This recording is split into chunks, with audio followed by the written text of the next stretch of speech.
Let's get things started though now with the top of our show. Of course, this time of year, there are many challenges facing families in our wonderful community of Hamilton.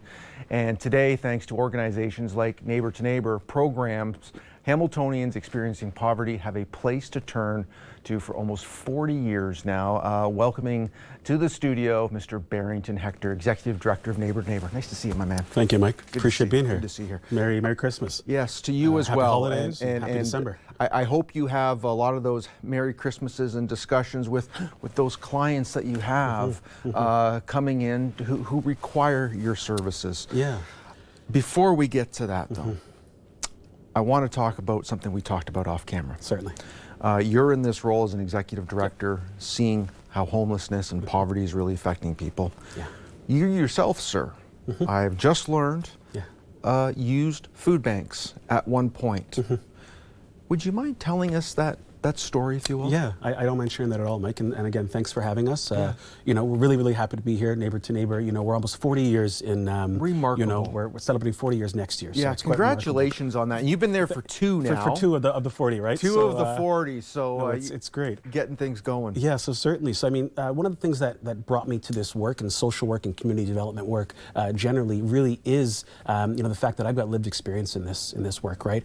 Programs like ours that we have at Neighbour to Neighbour, I've used programs like that, after-school programs, accessing food programs. You know, I think about toy drives. You know, some of the toys that were under our Christmas tree around this time of the year were from things. I was in Toronto at the time, but like the Toronto Starbucks, for example, right? We didn't have enough to go around necessarily, so our family touched, you know, utilized and accessed touch points throughout our city at that time, and it's you know, it feels like a full circle moment for me. Feels like a full circle moment. You also now have two kids yourself. I do. A Christmas tree is up. Gifts will be under the tree. Let's talk though about the food insecurity that is going around here in Hamilton. You see it on a daily basis. So many of our viewers don't. Maybe they don't understand it. Fair. What does it look like? What does it feel like down there? Yeah, so I mean, you're right, Mike. We're on the front lines of this. We see it every day, right? Our staff and our volunteers. It is at a record level. A recent Feed Ontario report suggested that 1 million in the last year, 1 million Ontarians have used food banks, 8.7 million visits. And when we're talking about new users, it's about 30%. And of those folks, the new folks that are coming in, it's folks that are employed. We're seeing folks who have jobs and are not able to make ends meet.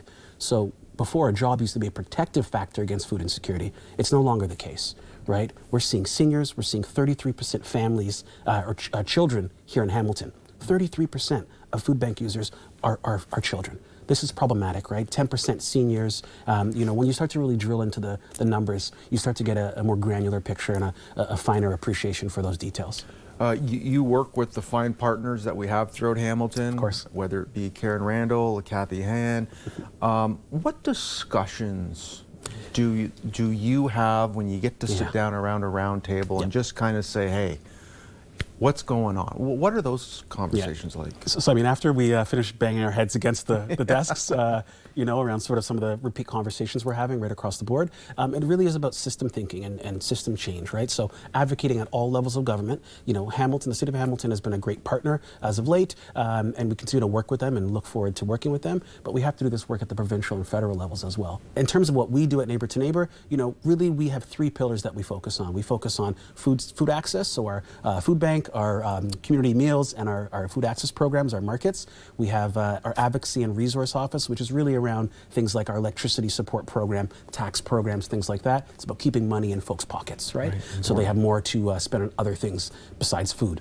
And then we have our programs, things like education programs, thinking long-term success, right? One of the protective factors against poverty is education, right? So making sure folks don't fall behind. Our garden programs, not topical right now, not really, you know, right now, but we do have garden programs, we have cooking programs. So these are all things. You might come in for a meal, you might come in for support around your electricity programs and your bills, but you might leave with other things as well. Neighbour to Neighbour is really unique in that way. We offer that holistic and wraparound support. To being that one-stop shop, if you will.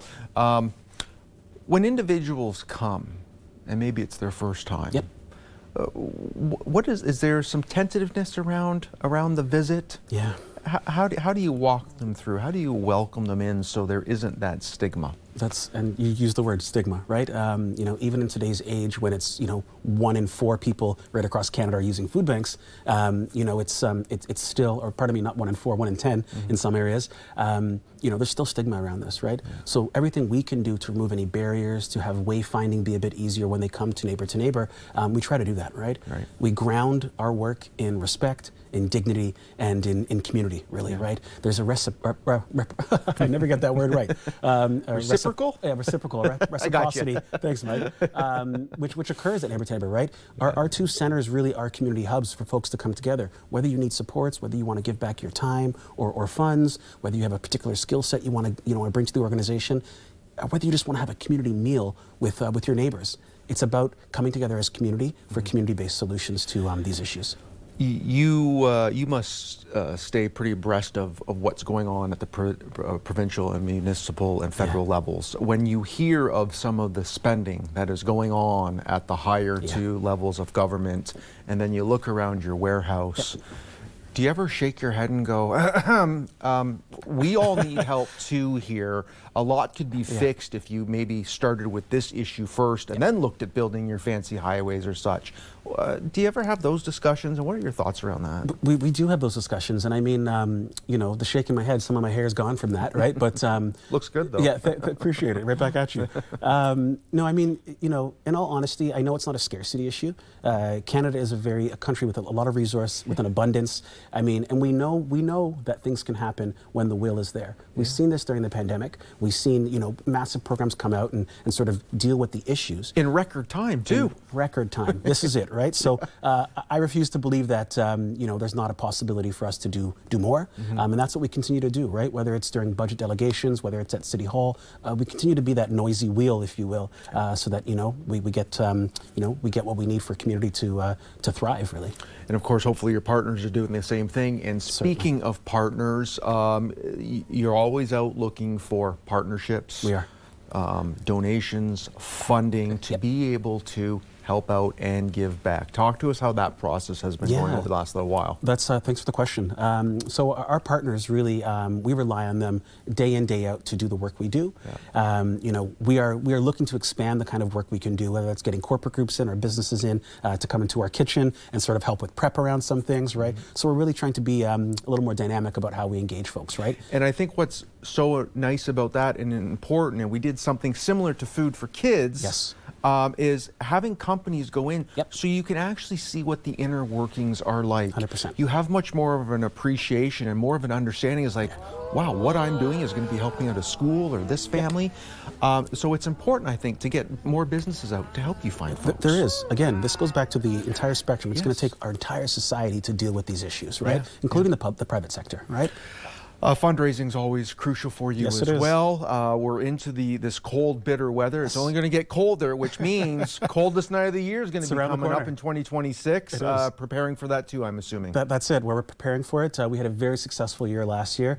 We had almost 60 teams come out, 75 volunteers and 300 walkers.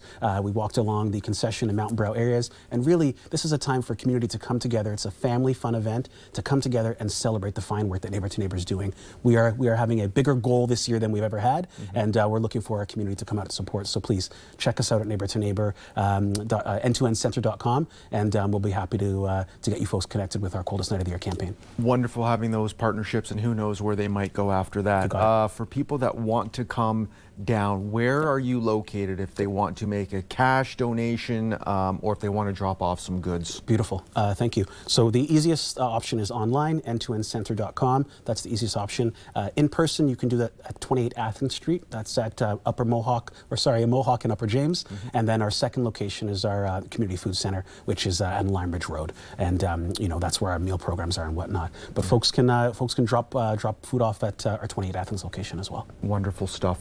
To you, my friend, to your family, wishing you a very Merry Christmas. And to your clients out there, we are thinking of them and we wish them the best as well. Thank you so much. Barrington, thank you very much. Stick around, Hamilton, because after the break, Hamilton startup Launch It Solutions is going to be right here in studio.